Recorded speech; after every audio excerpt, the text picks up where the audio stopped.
Hi, everyone. Welcome to Industry Innovators. My name is Nicole Carey. I'm a senior HR consultant. I have over 15 years of experience in the industry helping employers across many different industries, including construction, agriculture, nonprofits, municipalities, you name it. I've worked for them. My work is all about tackling the people side of the business. So it's the part that can sometimes feel very complicated. It's sometimes messy. It always matters. It's always important. That means I often step in to help with policies, pay structures, leadership support, or even just making sure teams feel valued and respected in the workplace. My approach is very practical, very down to earth, so you won't find any corporate jargon or fluff here. Today, we're talking about performance reviews, but here's the thing, they don't have to be super complicated or confusing. They don't have to be hard to implement, hard to manage, hard to maintain. I'm going to walk you through some simple and effective processes that can hopefully help you improve your performance management or your performance review process. So it's called Building Simple but Effective Performance Review Process, and we're going to dive into what it's like together.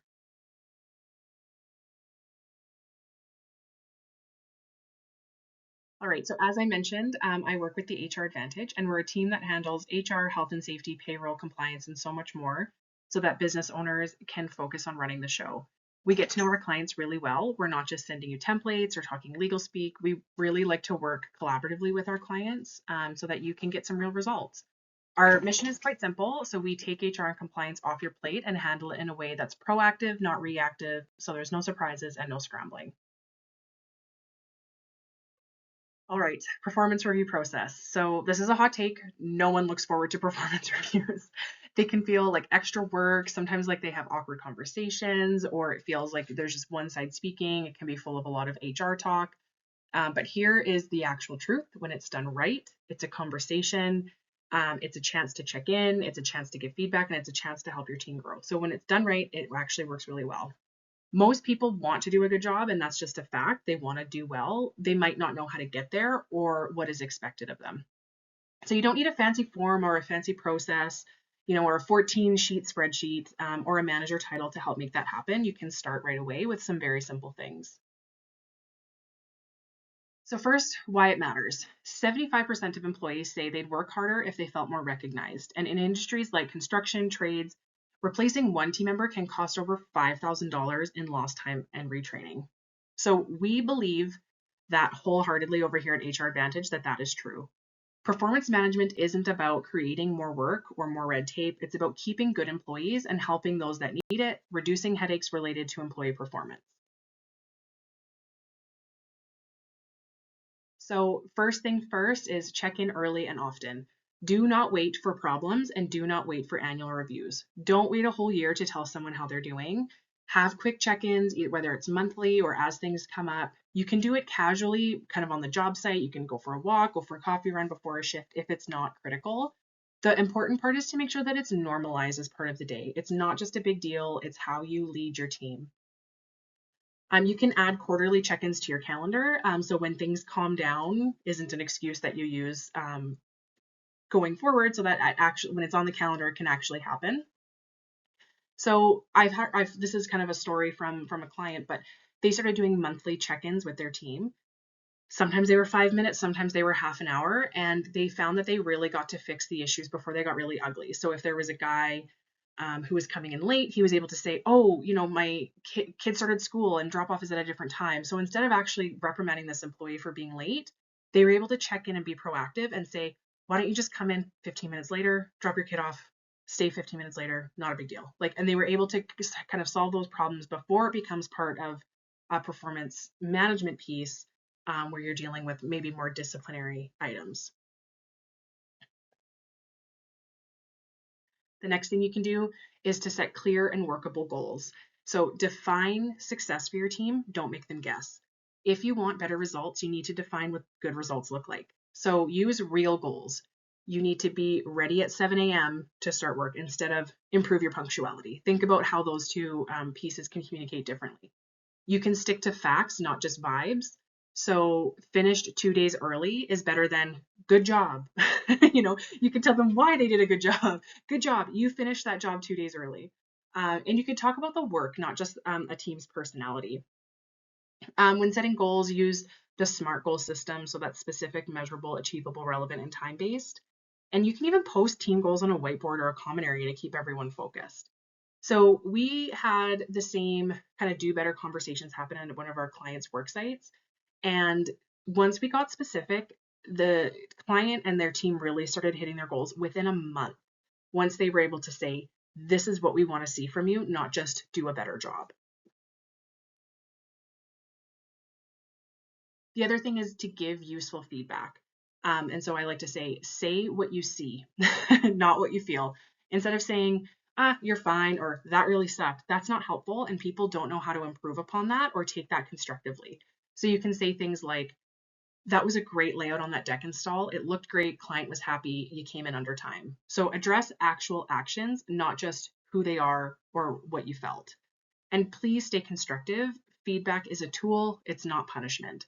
So a simple sort of framework that we often see is it's so simple, so easy to implement. It's the keep, stop, start. So something you should keep doing, something you should stop doing, and something you should start doing. The other thing you can do is make it a conversation. So talk with your team, don't talk at your team. You can just start off a performance review by asking, how is it going for you? Or get them to do a self-evaluation and listen to them. Let them be comfortable approaching issues with you and encourage ownership. You can ask them, what's one thing you'd like to improve in the workplace? When people feel heard, they're more open to receiving feedback themselves and they're more likely to stay. You can also look at the whole picture. So see more than just the tasks. Consider the full effort, not just recent mistakes. Acknowledge wins and team contributions when you can. That's so important. And definitely ask about growth. Do you want to move up in the organization? Do you want to try to lead a team? In small teams, value also comes from training others, spotting safety issues, and keeping morale up. So really recognize what that looks like in your team. All right, so the next thing you can do, and I have a moral obligation as someone who works in HR to talk about this, is to prep and document your performance review conversations. So you don't need a giant file, but it is so much more helpful if you write it down. You can record things like obviously the date and time, what you talked about, what goals you set, and what they agreed to work on. If you can, pull together a few notes from past jobs, so quantitative things like metrics, time, safety, hard data, and then qualitative items like feedback from others on the team, what their team leads think of them, what you've noticed. And some tips for tools. You don't have to, I really recommend not keeping a notepad. That's not very secure, it can get lost. But if you use tools like Google Docs, the Notes app, or OneNote, you can actually use what you saved last time, prepare something going forward, and it can be shared easily within reason. Obviously, confidentiality is important, but if you want to share it with their team lead or their supervisor or a co-owner of the company, you can as well. And the other thing is review should never be a surprise.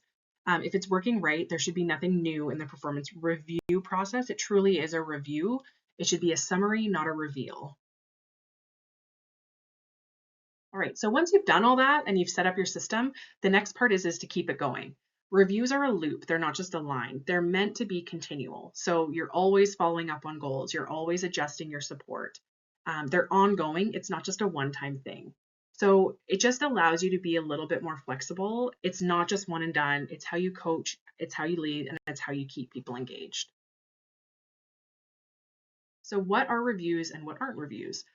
It's really, really important to know that reviews do not equal discipline. And it's important that business owners and leaders and managers know that, but it's equally important that employees know it as well. So performance reviews are support tools. They are not punishment. Performance management is different, but related. And that's what you use when someone isn't meeting expectations, even after feedback and support. That's actually managing the performance to enhance it. A performance review is a summary or review of how they've been operating in your organization. The vibe of review should be a bit more, let's keep you growing, not you're in trouble, you didn't do this. All right, so in conclusion, hopefully this was fairly simple. Start really small, keep it real between your team, and make sure you're being consistent. Good reviews confirm, they don't confront. So employees should always know what they're expecting when they go into their review. Feedback along the way makes reviews really easy. Listen to your team, don't just lecture, follow up, write it down, and keep it going. All right, so performance reviews don't have to be fancy or formal, they just have to happen. The review is just the confirmation, not a confrontation of an issue. So if you'd like to continue this conversation, or any others for that matter, you can reach us at any time at hello@hradvantageservices.com or visit our website at hradvantageservices.com.